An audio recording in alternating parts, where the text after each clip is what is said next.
A Worgen in the woods. Need help? Hello there. Impressive, Telerona. It would seem that you are capable enough to handle it yourself. Perhaps a more suitable challenge could be found for one of your abilities.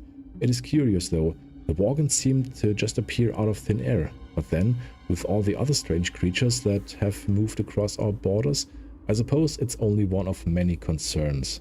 Light bless you. Worgen in the woods. Another... Oh, those are the Dark Runners, they're in the same area. You might have noticed some larger Worgen wandering around with the Shadow Weavers in the woods. From what we can tell, these Dark Runners make up the bulk of the Worgen numbers. On my rangings, I've also noticed that they have overrun the Rotting Orchard southwest of town. These Worgen are a bit tougher than the last you faced. Be on your guard.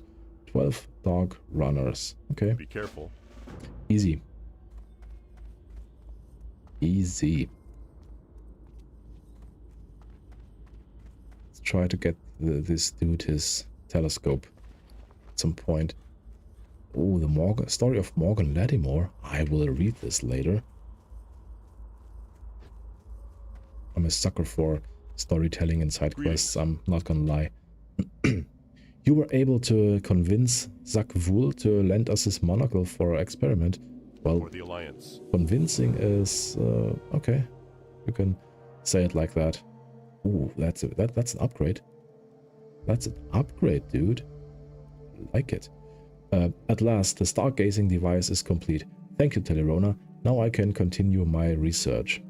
I'll take this one. Go with honor, Thank friend. you. Belt of the Stars. Let's equip it. Gives me +2 attack power and +6 stamina plus a huge amount of armor. I'm at 34.7% damage reduction from armor, and now I'm at 35 flat. Cool. I don't want to sell this. I don't want to sell this. I want to disenchant it, just as well as this one. Reds, bro.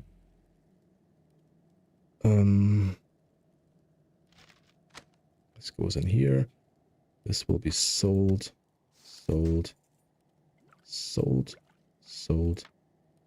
I can sell this as well.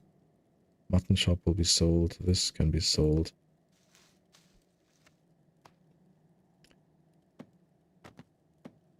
Now I'm down to crisp spider meat. Nope. Can sell this as well. Let's see. I'm really not sure what I should do with those weapons here. Agility, stamina, strength, stamina. I'll definitely go with stamina. That's I have agility, strength. Agility gives me more armor, but not a huge amount. So strength and stamina it is probably. Also, it's a sword, and I like swords much more than I like maces. So this will be disenchanted. I'll use this one. This one goes to my bank alt. Okay. Let's head back to the inn. Oh, I'm already halfway to 30. That's crazy. That's crazy fast. I like it. Ooh. Oh no, I'm still missing my small glimmering shard. Probably if I would disenchant those weapons, they could potentially drop a shard, but nah. Okay, I'm gonna just quickly do some magic with all my cloth here, so that I have more space for cloth, and I'll send off my stuff here. I'll be back in a second when I have sorted out my inventory. Okay, I'm back. Legs are stretched. Bladder is empty. Now let's read the story of Morgan Lattimore. How many pages are there? Oh, god damn it. 9 pages. Well then, let's make it a little bit bigger for old man's eyes. Morgan Lattimore was a great and noble knight who fought in defense of the innocent, the poor, and the afflicted. For many years he worked diligently throughout the outlying areas of Azeroth, bringing relief to the suffering and swift justice to evildoers. He was married to a young girl named Liz in the summer of his 18th year. They were much in love with each other and would eventually produce 3 children, a son and 2 daughters. Morgan was 32 when war broke out in Lordaeron. Morgan was called to the side of the legendary Paladin Uther the Lightbringer to fight against the orcs and the undead. Leaving his wife and children in the safety of his home, Morgan left for war. The years passed and the war dragged on, and Morgan would witness many horrific events, including the disbanding of the Paladins of the Silver Hand, the death of Uther, and the spread of the plague. The only thing that kept him from the brink of madness was the knowledge that he would someday be reunited with his wife and children. Morgan would eventually return to his homeland, but find it nothing like he remembered it. The once verdant forest was corrupted and teemed with the undead and other dark forces. Destroyed houses and farms could be found everywhere, and the cemetery near Ravenhill now dominated much of the area. A shocked and bewildered Morgan eventually made his way to his home, only to find it in ruins, not knowing what had befallen his homeland.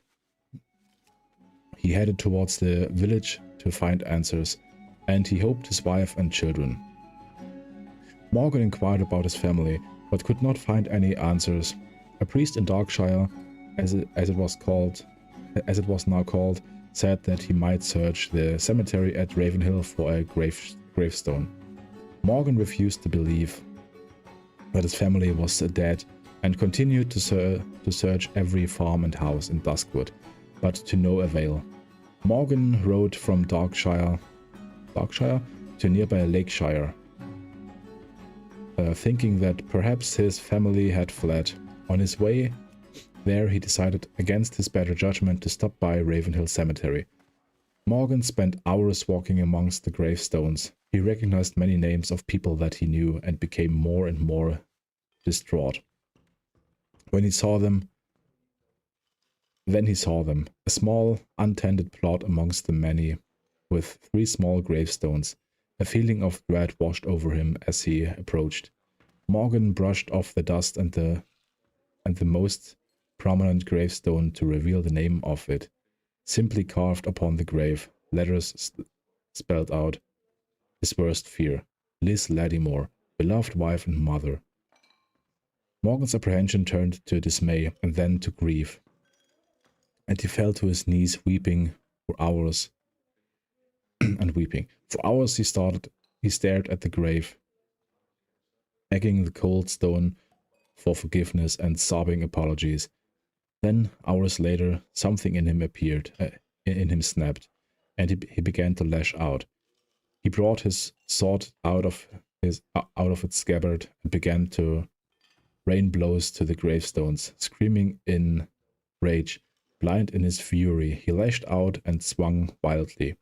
Catching the notice of a trio of the cemetery's attendants as they tried to restrain him, he turned his focus to them, hurling accusations of guilt upon the innocent attendants, then killed them all. Later, when the rage passed, realization crept into Morgan's mind, and he saw his bloody sword driven into the chest of one of the attendants. Driven to the brink of his emotions, he removed his belt knife and plunged it into his own heart. I just made up this own, but Morgan Lattimore's body and the 3 bodies of his victims were found.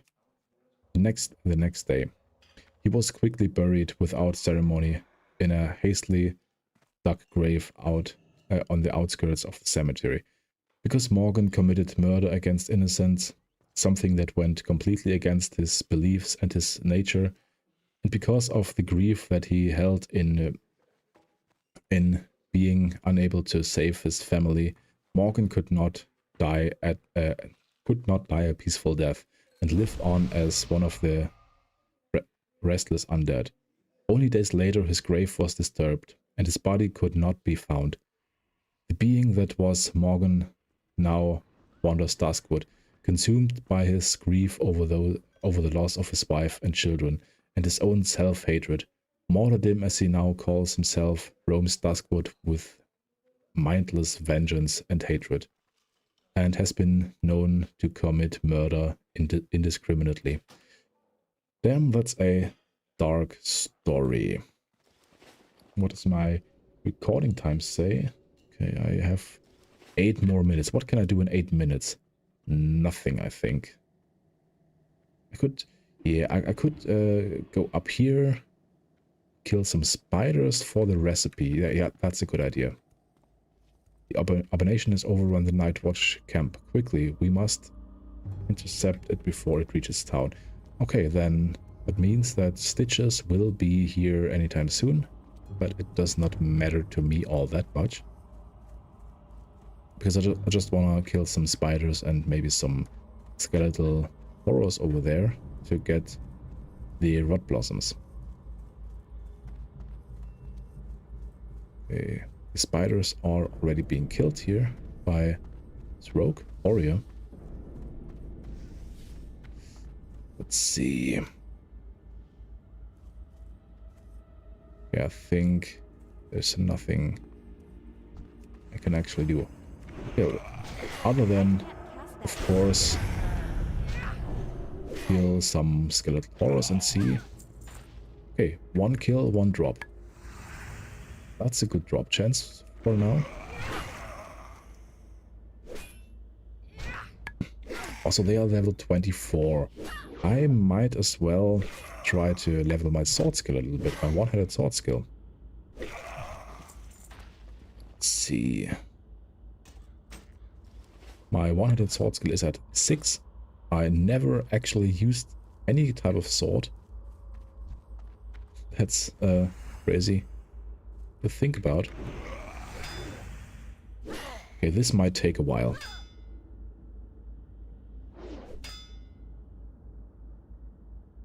Okay, this might take forever. Yeah, that's not a good idea to do this in a recording. So I might as well do this off screen.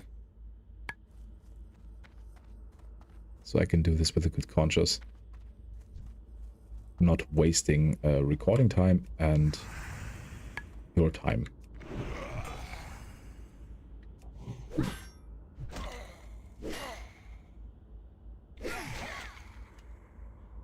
Okay, the damage difference is really noticeable when you consider I had the Onyxia buff, or yeah, it's Onyxia, Nefarian isn't out yet, compared to what is going on right now. Oh, would you please?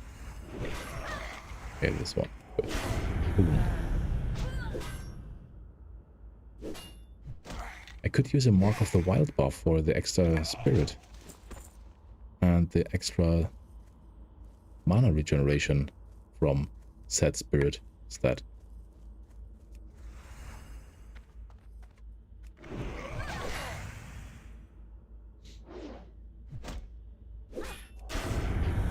Exorcism in.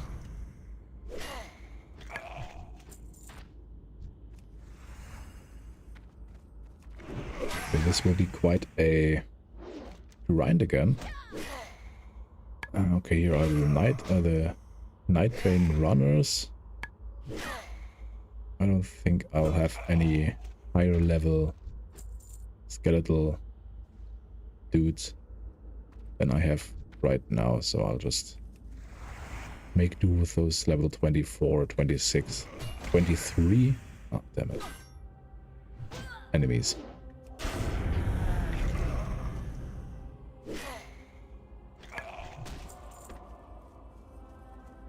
Yeah, it's a wool cloth farm, so... Oh no, a skeletal mage cannot drop what I want, so I don't even have to... I don't even have to bother with him.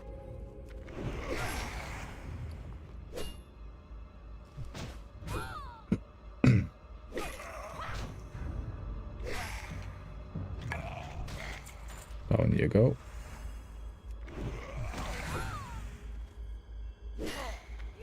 Put in a quick exorcism. I like it. I really do like exorcism. It's a great spell. If you can make use of it in a undead environment. I could imagine that while doing like Stratholm or something like that, this could be really, really handy. Abominations are all undead, and I think the gargoyles... What are the gargoyles actually considered to be? Are they... Oh, I have no idea what they are. Demons? I don't think they're demons. Are they constructs? I don't know.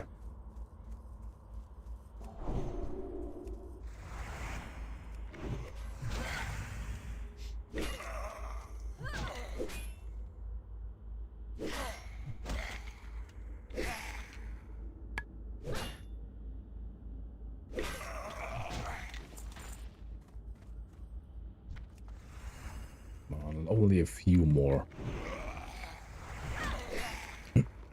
Much wool, 9 wool. I already have quite a bit again. It's not crazy much, but it is cool. I'm cool with it.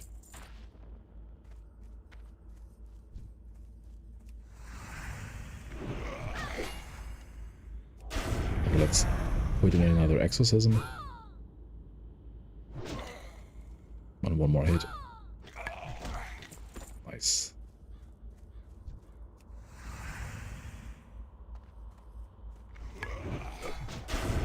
That's still recharging.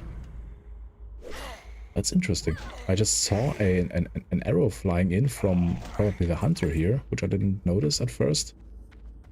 And it must have missed because I got the tag.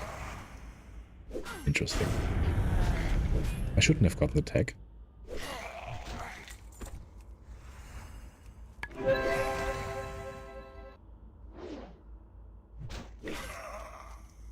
Okay, my recording session is officially over. I should head back to Darkshire for now. I don't have much more time. Do I have 20 more minutes? I don't know. Do I?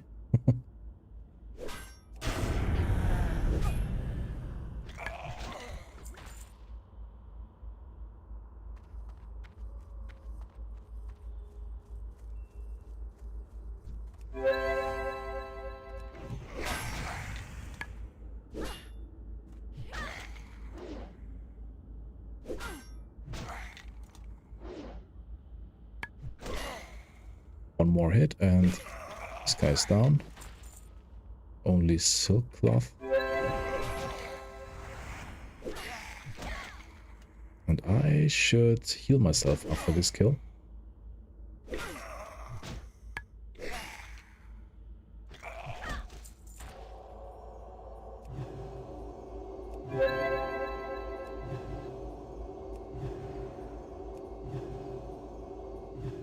I really could use my Divine Favor right now. With Divine Favor I could have healed myself full without any real mana expenditure. That would have been pretty decent. Defense is 144. My defense cap for level 29 should be 145, so I'm pretty well off here. It is worth nothing at all. How does it look? Ah, crap. Doesn't even look good.